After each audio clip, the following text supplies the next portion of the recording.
Já pensou se você tivesse uma doença que ninguém quisesse tratar e que não houvesse medicamento moderno para ela? Até hoje, médicos se recusam a atender pacientes hanseníase. São fármacos, são drogas, são princípios ativos que não apresentam retorno financeiro para a indústria farmacêutica. Nossa endemia continua grave, comparável à situação da Europa na Idade Média.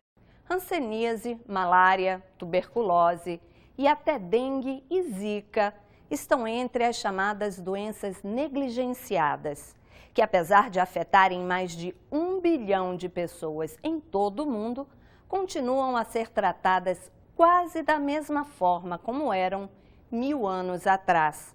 A Comissão de Direitos Humanos do Senado ouviu especialistas sobre o diagnóstico e o tratamento dessas enfermidades. Veja agora no Em Discussão.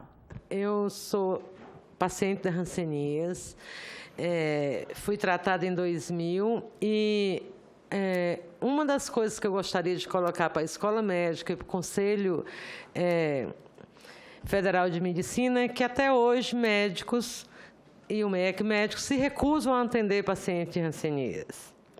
Eles vêm lhe atendendo quando você faz o diagnóstico, então eu não quero mais ser seu médico, ou então eu não vou ser mais seu dentista, e por aí vai. Em 2005, nós divulgamos a Resolução 1780, que dispõe sobre a responsabilidade ética das instituições e profissionais médicos na prevenção, diagnóstico e tratamento dos portadores de hanseníase, professora. O atendimento profissional a paciente portador de hanseníase é imperativo moral da profissão médica e nenhum médico pode recusá-lo ou deixar de participar. Tal imperativo é extensivo às instituições médico-assistenciais de qualquer natureza, pública ou privada. A questão das doenças negligenciadas, ela é extremamente relacionada com a necessidade de garantir equidade, saúde para todos e saúde como direito. As iniquidades em saúde, na verdade, é um problema mundial, e é por isso que as doenças negligenciadas são reconhecidas internacionalmente, assim como doenças negligenciadas, e a negligência não se dá pelo número de pessoas que ela acomete. Pelo contrário, nós temos, como brilhantemente o senador José Medeiros colocou, nós temos 1 bilhão de pessoas acometidas por doenças negligenciadas, 1/7 da população mundial, mas pouquíssima pesquisa, pouquíssimo avanço tecnológico nesta área. Nós ainda utilizamos para tratar a doença de Chagas medicações de 20, 50 anos atrás, hanseníase, todas essas medicações, as linhas de pesquisa mundialmente colocadas, e por isso o apelo da OMS do investimento, elas são muito restritas, comparando com doenças que muitas vezes têm um número muito menor de acometidos, mas que acometem setores da sociedade que têm condições de consumir saúde. Como nós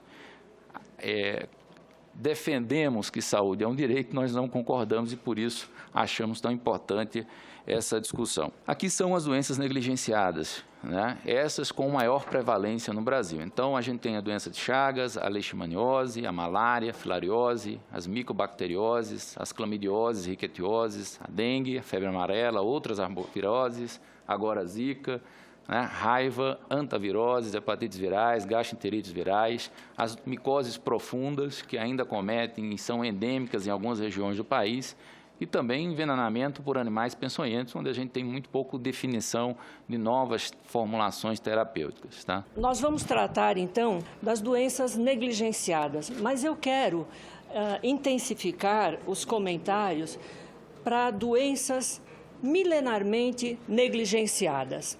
Eu discordo um pouco, peço permissão, de que essas moléstias sejam apenas relacionadas com a pobreza.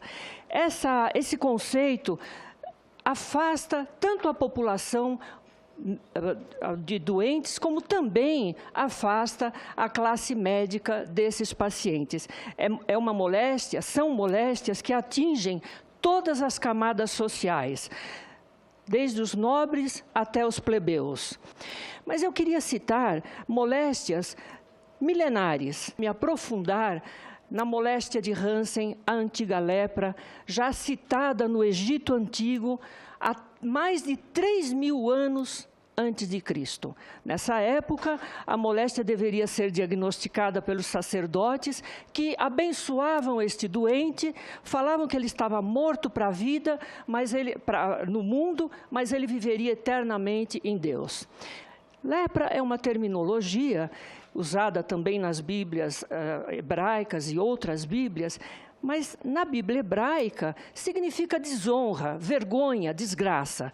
E essa terminologia também afastou tanto os doentes como a classe médica dos diagnósticos precoces e dos tratamentos. Hoje, 2012, nós temos no mundo um mapa epidemiológico evidenciando Brasil e Índia com os maiores índices da moléstia. Em 2004, a Organização Mundial de Saúde demonstra que o Brasil ultrapassa a Índia, considerada berço da moléstia, em número de doentes registrados. Nas Américas, o Brasil tem o maior e muito importante número de doentes. 93% dos casos novos são brasileiros. 92% do total de doentes nas Américas são brasileiros. E no Brasil, nós temos estas áreas de maior endemia, considerando ainda que a maioria dos nossos doentes é do grupo contagiante. O maior risco de contrair a moléstia são esses estados. Nesses estados, Mato Grosso, Pará, Maranhão, Tocantins, Goiás, Rondônia, Bahia. No sul do nosso país, há menor número de casos registrados. Mato Grosso, 35% da população vive em municípios com prevalências superiores a 5 doentes por 100.000 habitantes. A taxa desejada é de menos de 1 doente para 10.000 habitantes. Vários estados do Brasil, inclusive Mato Grosso, têm travado uma guerra constante há muitos anos para controlar essa moléstia. Há reservatórios de doentes não detectados que mantêm-se como fontes de infecção. É uma área hiperendêmica. A detecção mantém-se inalterada ao longo de todo esse trabalho. E o Brasil inteiro vem vivenciando situação similar. A maioria dos doentes brasileiros é contagiante. Os mapas epidemiológicos, há muito se sabe que representam apenas a ponta de um verdadeiro iceberg. Considera-se que todo brasileiro seja um contato de doentes de hanseníase. É extremamente importante que a população tenha clareza do que acontece, que ela também consiga compreender e ver que há possibilidade efetivamente de cura, que essas doenças não devem gerar exclusão. Eu já tive pessoas que mudaram de casa na sua comunidade, porque ao ser diagnosticadas sofreram preconceito dos vizinhos, por exemplo. E a pessoa preferiu, para tratar a tuberculose, teve que mudar de comunidade, porque não se sentia à vontade a partir do momento que foi feito o diagnóstico. Porque a exclusão foi, muitas vezes, a forma de lidar com esse problema e é uma forma extremamente desumana que a gente não deve compactuar, né? Há que se fazer diagnóstico precoce da moléstia de Hansen, mas para isso nós precisamos melhorar o ensino e o treinamento de todos os graduandos da área médica e de modo intensivo, para que a gente controle endemias tão graves como essa. Veja a seguir, médicos são criticados por usar muita tecnologia e pouco olho no olho. Vê aquilo, ele não consegue enxergar que aquilo pode ser hanseníase.